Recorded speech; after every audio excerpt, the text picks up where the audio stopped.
మీ మోకాల నొప్పులకు ఎటువంటి సర్జరీ లేకుండా ఎపియాన్ పెయిన్ క్లినిక్ అందిస్తున్న అత్యాధునిక చికిత్స. నమస్తే.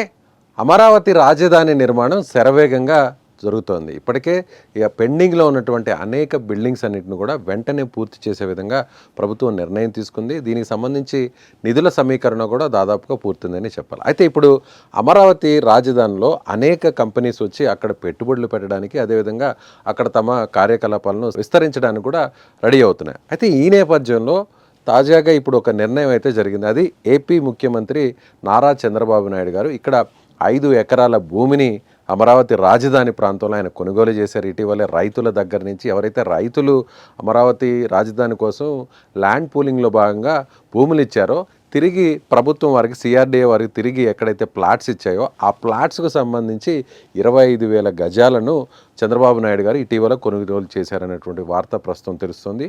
అయితే ఆయన ఎక్కడ ఈ భూమిని కొనుగోలు చేశారు, దాన్ని ఎందుకోసం కొనుగోలు చేశారు అని అంటే ఆయన ఇంటి కోసం, అంటే ఇంటి నిర్మాణం కోసమే ఈ భూమిని కొనుగోలు చేసినట్టుగా మనకి సమాచారం ఉంటుంది. అది ఎక్కడ అనేది మీకు ఒకసారి చూపించేటువంటి ప్రయత్నం చేస్తాను. ఇది అమరావతి రాజధాని ప్రాంతం. మనకి ఇక్కడ కనిపిస్తున్నట్లుగా చూసినట్లయితే ఇది సీడ్ యాక్సెస్ రోడ్డు. ఇక్కడ కనిపిస్తుందంతా కూడా అమరావతి రాజధానిలో ఇది సీడ్ యాక్సెస్ రోడ్డు. కరకట్టుకొని ఆనుకొని ఉన్నటువంటి ప్రాంతం నుంచి ఇది స్టార్ట్ అవుతుంది. సో కరకట్టుకు ఆనుకొని ఉన్నటువంటి ప్రాంతం చూసినట్లయితే ఇది మనం చెప్పవచ్చు. అయితే ఇక్కడే ప్రజెంట్ లింగమనేని రమేష్ గెస్ట్ హౌస్లో ప్రస్తుతం చంద్రబాబు నాయుడు గారు నివాసం ఉంటున్నారు.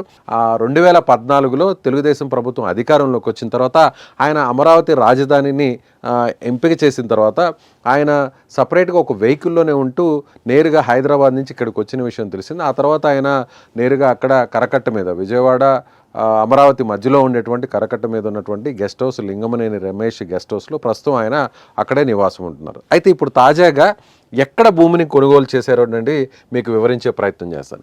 సీడ్ యాక్సెస్ రోడ్డుకి, అదేవిధంగా ప్రస్తుతం ఎక్కడైతే మనకి వెలగపూడిలో ఉన్నటువంటి తాత్కాలిక సచివాలయం కావచ్చు, అసెంబ్లీ కావచ్చు, అదేవిధంగా దానితో పాటుగా దానికి అనుసంధానంగా ఉన్నటువంటి ప్రస్తుతం తాత్కాలికంగా ఉన్నటువంటి హైకోర్టు, ఈ హైకోర్టుకి, సీడ్ యాక్సెస్ రోడ్డుకి, అదేవిధంగా ప్రస్తుతం ఉన్నటువంటి అసెంబ్లీ సచివాలయానికి మధ్యలో ఈ భూమిని ఆయన కొనుగోలు చేశారు. అది ఎక్కడ అనేది మీకు చూపించేటువంటి ప్రయత్నం చేస్తాను.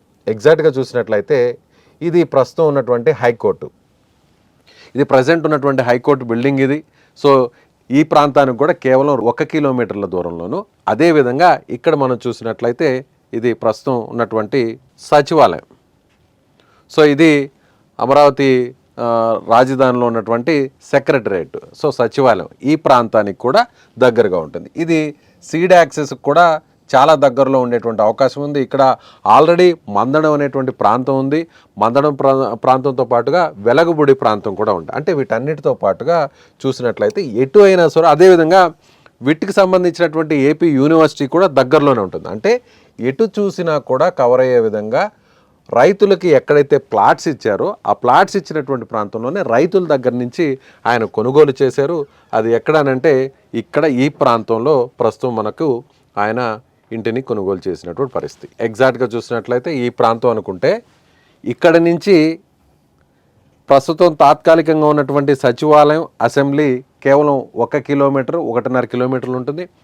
అదేవిధంగా ఇక్కడి నుంచి సీడ్ యాక్సెస్ రోడ్డు, అంటే మనం ఇటు నుంచి చూస్తే సీడ్ యాక్సెస్ రోడ్డు ఇక్కడికి 1.5 కిలోమీటర్లు ఉంటుంది. అదేవిధంగా ఇక్కడి నుంచి ప్రజెంటు హైకోర్టుకు కూడా దాదాపుగా 1 నుంచి 1.8 కిలోమీటర్లు, 1.8 కిలోమీటర్లు ఉంటుంది. అదేవిధంగా ఇక్కడి నుంచి విట్ యూనివర్సిటీకి దాదాపుగా 2 నుంచి 2.5 కిలోమీటర్లు ఉంటుంది. అంటే ఎటు చూసినా కూడా రాజధానికి మధ్య ప్రాంతంలోనే ఆయన అక్కడ భూమిని కొనుగోలు చేశారు. అక్కడ ఆయన నివాసం కోసం, అదేవిధంగా సెక్యూరిటీ అవసరాల కోసం ప్రత్యేకంగా అక్కడ ఒక భవనాన్ని నిర్మించడం కోసం, అదేవిధంగా ఒక పార్కును కూడా అక్కడ నిర్మించడం కోసం, అంటే విశాలమైనటువంటి విఐపీస్ ఎవరైనా వచ్చినప్పుడు అక్కడ పార్కింగ్ ఫెసిలిటీ ఉండడం కోసం కూడా ప్రత్యేకంగా ఒక స్థలాన్ని కూడా ఆయన కేటాయించబోతున్నారు. అదేవిధంగా 5 ఎకరాల్లో కొంత స్థలంలో ఆయన ఇంటి అవసరాల కోసం, నివాసం కోసం ఒక భవనాన్ని కూడా, ఇంటిని కూడా నిర్మించబోతున్నారు. అయితే ఇప్పటి వరకు కూడా ఆయన వేరొక అతిథి గృహంలో, గెస్ట్ హౌస్లో కరకట్టలో ఉంటున్నారు. దానికి సంబంధించి కూడా గతంలో అనేక వివాదాలు కూడా నడిచినటువంటి విషయం మీకు తెలిసింది. అయితే ఇప్పుడు సొంతంగా ఇంటిని కొనుగోలు చేస్తారు. ప్రస్తుతం చంద్రబాబు నాయుడు గారికి అటు నారావారిపల్లిలోను అదేవిధంగా హైదరాబాదులోని జూబ్లీ హిల్స్లో సొంత నివాసం ఉంది. అయితే ఇప్పుడు ప్రజెంట్ ఏపీలో ముఖ్యంగా అమరావతి ప్రాంతంలో ఎక్కడైతే రాజధాని ఉంటుందో, ఎక్కడైతే ప్రస్తుతం అయితే తాత్కాలిక సచివాలయం ఉందో, ఎక్కడైతే హైకోర్టు ఉందో, సో ఆ ప్రాంతానికి సీడ్ యాక్సెస్ రోడ్డుకి మధ్యలో ఆయన రైతుల దగ్గర నుంచి ఈ పొలాన్ని కొనుగోలు చేశారు. ప్రస్తుతం సాయిల్ టెస్ట్ కూడా పూర్తి చేశారు. అంటే అక్కడ నిర్మాణాలు చేపట్టడానికి ఎలాంటి నిర్మాణాలు చేపట్టాలి, ఏ విధంగా అనే దానికోసం ప్రత్యేకంగా ఒక పరీక్షలు కూడా నిర్వహించినటువంటి పరిస్థితి. సో 5 ఎకరాల స్థలాన్ని చంద్రబాబు నాయుడు గారు అమరావతి రాజధాని ప్రాంతంలో నడిబొడ్డు ప్రాంతంలో ఆయన రైతుల దగ్గర నుంచి కొనుగోలు చేసి ఇప్పుడు తీసుకున్నారు. సో ఇప్పుడు వెంటనే ఓవైపు రాజధాని నిర్మాణం జరుగుతుండగానే ఓవైపు ఏదైతే అసెంబ్లీ భవనం అదేవిధంగా హైకోర్టు భవనం దానికి సంబంధించినటువంటి స్ట్రక్చర్ అంతా కూడా ఆల్మోస్ట్ రెడీ అయిపోయింది. దీనికి సంబంధించినటువంటి టెండర్లు కూడా పిలుస్తున్నారు. టెండర్లను కూడా ఫైనల్ చేసిన తర్వాత మరొక 2.5 సంవత్సరం లేదా 3 సంవత్సరాల లోపల ఈ కొత్త రాజధానికి సంబంధించినటువంటి నూతన బిల్డింగ్స్ అన్నిటిని కూడా పూర్తి చేయడంతో పాటుగా ఐఏఎస్ ఐపీఎస్ అదేవిధంగా గెస్టెడ్ నాన్ గెస్టెడ్ అదేవిధంగా 4th క్లాస్ ఎంప్లాయీస్తో పాటుగా ఎమ్మెల్యేలు ఎమ్మెల్సీలకు సంబంధించి ఆయా విభాగాలకు సంబంధించినటువంటి హెచ్ఓడి క్వార్టర్స్ అన్నీ కూడా అంటే ఆల్రెడీ బిల్డింగ్స్ అన్నీ కూడా కొన్ని పూర్తయినాయి. మిగిలినటువంటి వాటిల్లో ఇంటీరియర్ వర్క్ జరగాల్సినటువంటి బిల్డింగ్స్ కొన్ని ఉన్నాయి. వాటి అన్నిటినీ కూడా 2 సంవత్సరాల లోపల పూర్తి చేసేటువంటి అవకాశం ఉంది.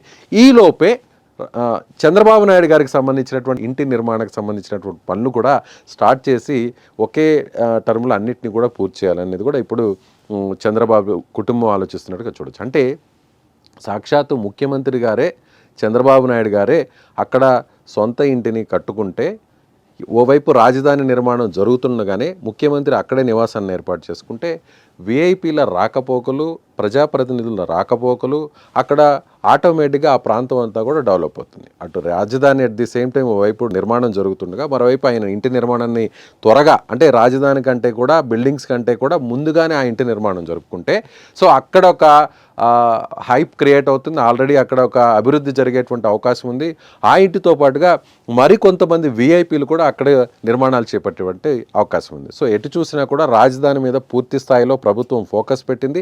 చంద్రబాబు నాయుడు కూడా అదే స్థాయిలో ఇప్పుడు ఫోకస్ పెట్టారనే చెప్పాలి. సో మీరేమనుకుంటున్నారు? చంద్రబాబు నాయుడు గారు అక్కడ నివాసాన్ని ఏర్పాటు చేసుకోవడానికి అదేవిధంగా త్వరలోనే ఇంటి నిర్మాణాన్ని కూడా చేపట్టబోతున్నారు కాబట్టి మీ అభిప్రాయం ఏంటో కామెంట్ రూపంలో తెలియచేయండి.